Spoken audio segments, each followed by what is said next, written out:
Ladies and gentlemen, the delimitation of constituencies represents the constitutional commitment for a fair representation of citizens in an electoral framework.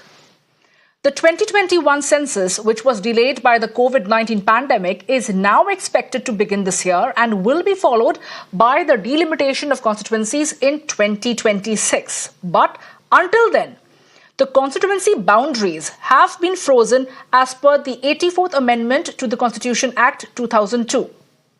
The number of constituencies in Parliament and state assemblies is adjusted according to the latest population figures to ensure that the number of Indians represented by an MP or an MLA remains roughly the same.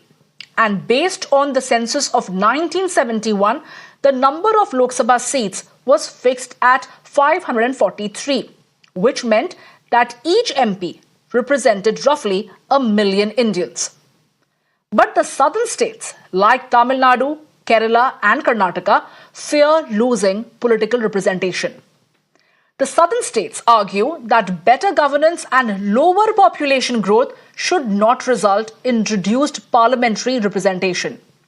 They fear that political influence will shift disproportionately towards high population states in the north. The northern states like Uttar Pradesh, Bihar and Rajasthan have higher population growth rates and are projected to gain more Lok Sabha seats.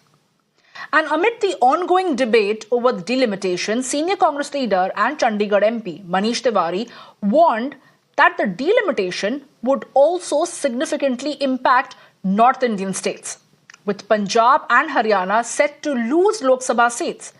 Tewari called for either a new formula or a permanent freeze on the existing provisions, arguing that if delimitation follows the principle of one citizen, one vote, one value, both northern and southern states would see reduced representation.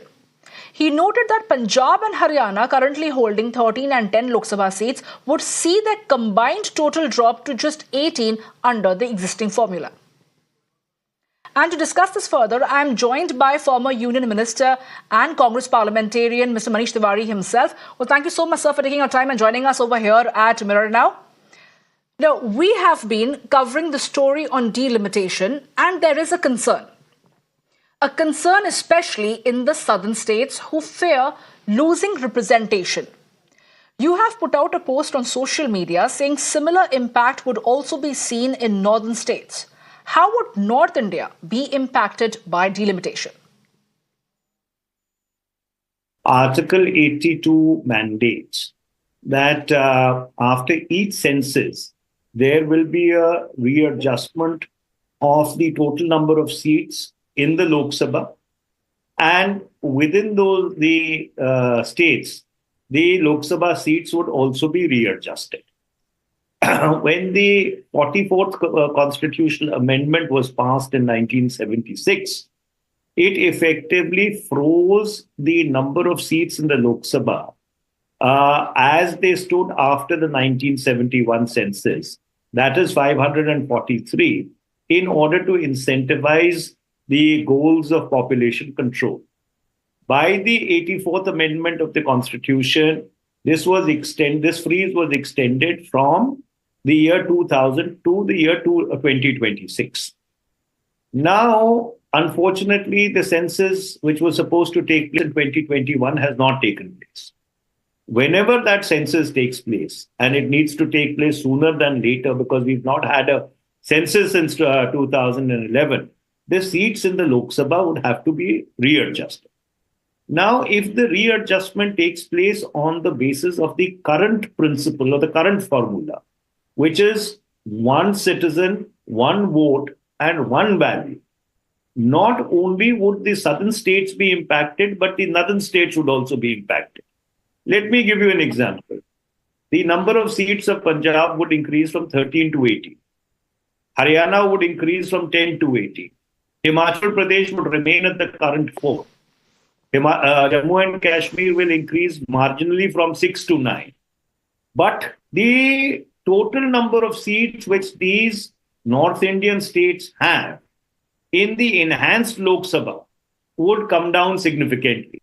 we are already marginalized, we will become completely inconsequential. Then inter-C also within these states, there would be problems. Would Punjab accept parity with Haryana?